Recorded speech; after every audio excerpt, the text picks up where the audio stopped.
The movie opens by showing the National Opera House in Hamburg, Germany, where an orchestra is getting ready for a rehearsal. Little do they know, a group of armed thugs is sneaking in on them. Since no one in the orchestra is aware of the danger, the criminals start spreading out. The conductor arrives and the rehearsal begins as usual. But it doesn't last long. Soon enough, the thugs barge in and fire shots into the air. Meanwhile, John and his rescue team are already on the scene. He gives his final orders to the squad just as the gang goes live on the broadcast announcing they've taken over the opera house and are demanding a $300 million ransom. John warns his team to hold on fire until he gives the word, but the gang leader grabs a woman and shoots her dead on the spot. This forces Matteo, with no other option, to go against John's orders and fire the thugs. John quickly orders the other teams to engage, and soon his squad is taking down most of the criminals in a fierce shootout. Once the dust settles, John confronts Matteo for disobeying orders, but it's clear Matteo's been shot and things aren't looking good. Just then, a thug disguised as a hostage springs to life. Matteo takes him out, but tragically, John is hit and killed. Matteo's split-second decision cost John his life. 5 years later, we find Matteo in Romania, retired from special forces and working in a small town called Assam Mill. Even though he's left his old life behind, John's death still haunts him. Matteo looks at a photo and is reminded of the good times he had with John's family. On payday, he announces he's retiring for good, buys a ticket to Bucharest, and climbs into his van ready to leave. Meanwhile, in Amsterdam, an Interpol team led by Shira successfully intercepted a shipment of drugs, dealing a significant blow to various mafia organizations. One mob boss reports to Sabin, the head of the cartel, that their drugs have been seized by Interpol. As it turns out, one of the captured criminals is an undercover Interpol agent who had helped with the bust. Shira tells the agents they need to apply more pressure because their ultimate goal is to capture the mafia leaders. When Matteo arrives in Amsterdam, we meet a businessman named Paul, who's deep into the world of cryptocurrency. He's on a call with a potential client trying to convince them to invest in crypto. Not because he believes in its potential, but because he's trying to cover his losses by getting others to fall into the same trap. At the same time, Matteo is standing nervously at Helen's door. After a moment of hesitation, he knocks. It's Helen's daughter, Angie, who answers, and Matteo asks her to get her mother. When Helen comes to the door, she's shocked to see him. She invites him inside for coffee, though she's still processing his sudden appearance. Once inside, Matteo learns that Helen is now married to Paul. The conversation turns tense as Helen confronts Matteo, accusing him of not attending John's funeral, even though he was like a brother to him. Matteo, clearly burdened, apologizes and admits that John's death was his fault. He tries to explain how it happened, but Helen refuses to hear it. She's furious, upset that he's come back after all these years, dredging up pains she's worked hard to move on from. After an awkward apology, Matteo leaves, but Helen catches a glimpse of him standing outside the house looking crushed. Feeling a pang of guilt, she invites him to stay in the guest room, at least until he figures out what he's going to do with his life. Matteo accepts. Later, Helen shows him some of John's old belongings that she had kept for no real reason. She tells Matteo that he should have them. Meanwhile, Sabin talks about their current situation and the previous cargo theft. It's at this moment that Seb and his crew realize there's a mole in their midst. Back at the house, Paul notices that Matteo and Angie are together. Helen tells him that Matteo is John's friend and will be staying with him for a while.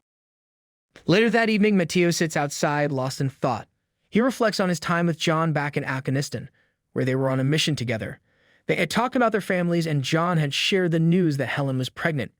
Angie tells her mom that she's starting to like Matteo, and Paul also wants to chat with him. Matteo tells him that there's always something worth fighting for. Back inside, Paul mentions that Matteo seems emotionally scared, but Helen reassures him, saying he doesn't need to worry. Matteo and John have been through a lot together. The next morning, Matteo finds a note from Angie asking him not to leave without saying goodbye. So he goes out for a run. On his way back, he spots Helen and Angie heading out to school. Helen asks Matteo if he can look after her dog while she's at work. Meanwhile, Sabin shows up to confront Paul about the missing $15 million in his account. Paul tries to explain that the cryptocurrency market has hit a rough patch, but insists it'll all work out soon.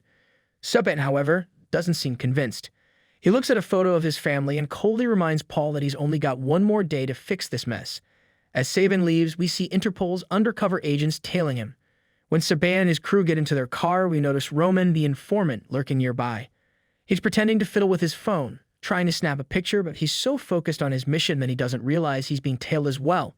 Feeling burnt out, Matteo spends the day doing some woodworking before Helen invites him to go on a hike. He started building a treehouse for Angie, hoping to keep his mind busy.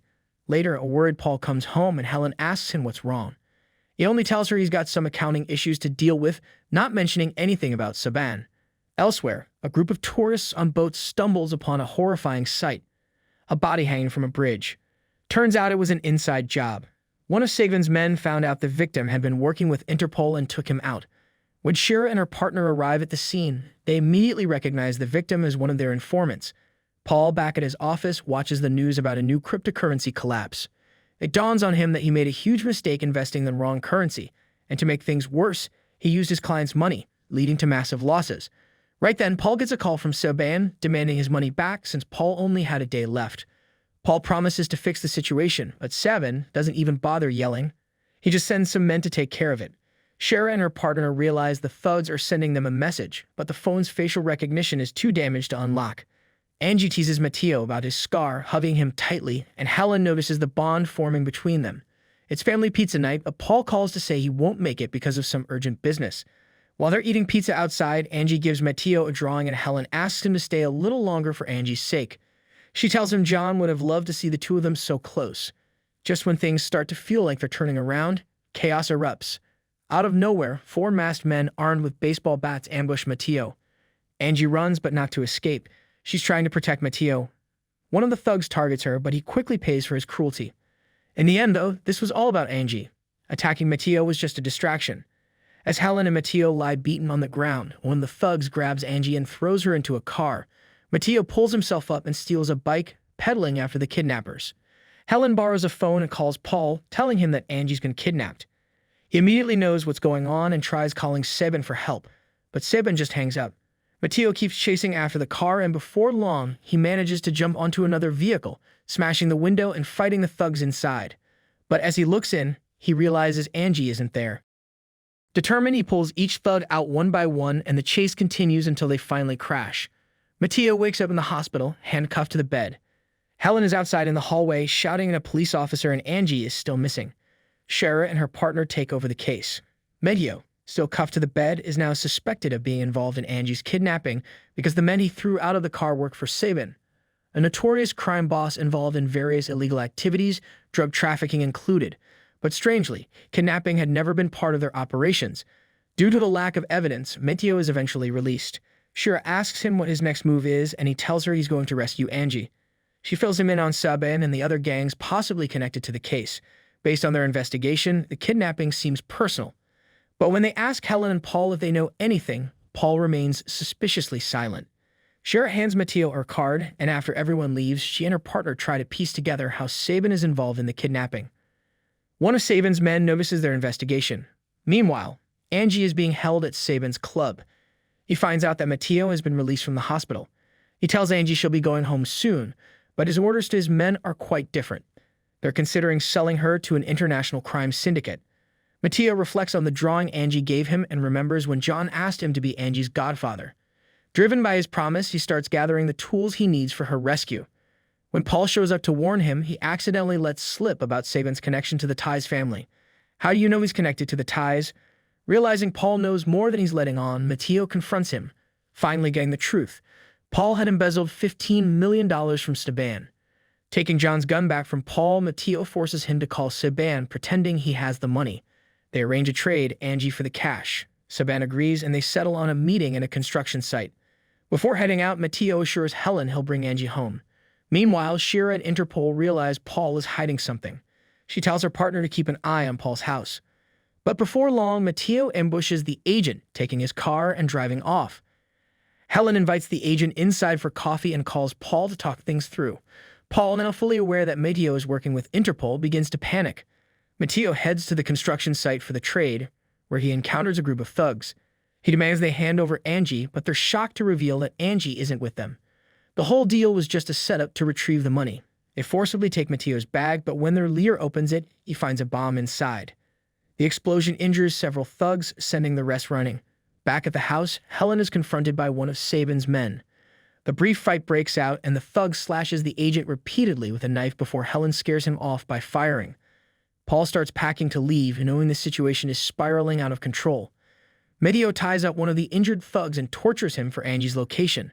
But at first, the man refuses to talk. Eventually, he cracks and gives up the hideout. Helen takes care of the wounded Interpol agent, but when they ask Paul for help, he coldly ignores them and heads toward his car. However, one of Sabin's men has been waiting for him and slits him before he can leave. Shira arrives just as the thugs flee the scene. She sits with her partner in the car, trying to calm him down. Matteo contacts Shira, telling her to bring backup for Angie's rescue. Meanwhile, Sabin grows anxious, not hearing any word from his men. He sits with Angie and asks her a few questions. Matteo reaches the club, where he engages in a shootout with the guards trying to stop him. When Shira arrives with her team, they join the fight, and the situation quickly escalates. As Matteo and Shira clear out the remaining thugs, Sabin decides to flee with Angie. However, he leaves some of his men behind to slow Matteo down. A brutal fight ensues when Matteo and Shira encounter them, with both sides taking heavy damage. Sabin keeps running with Angie as the battle rages on. Matteo decides to go after them alone. When he finally catches up, Sabin warns him not to come any closer or he'll shoot Angie. In a split second, Matteo throws a knife straight into Sabin's chest. Though Sabin manages to fire his gun, Matteo miraculously survives and Angie runs to him. 6 months later, Angie and Helen are together, still unsure if Matteo will ever return. Meanwhile, Matteo is once again sailing alone at sea. As Shira's partner receives an honorary medal, Shira approaches him, reminding him they still have more work to do. The film ends here. Don't forget to subscribe for more recap. Thanks for watching. Have a great day.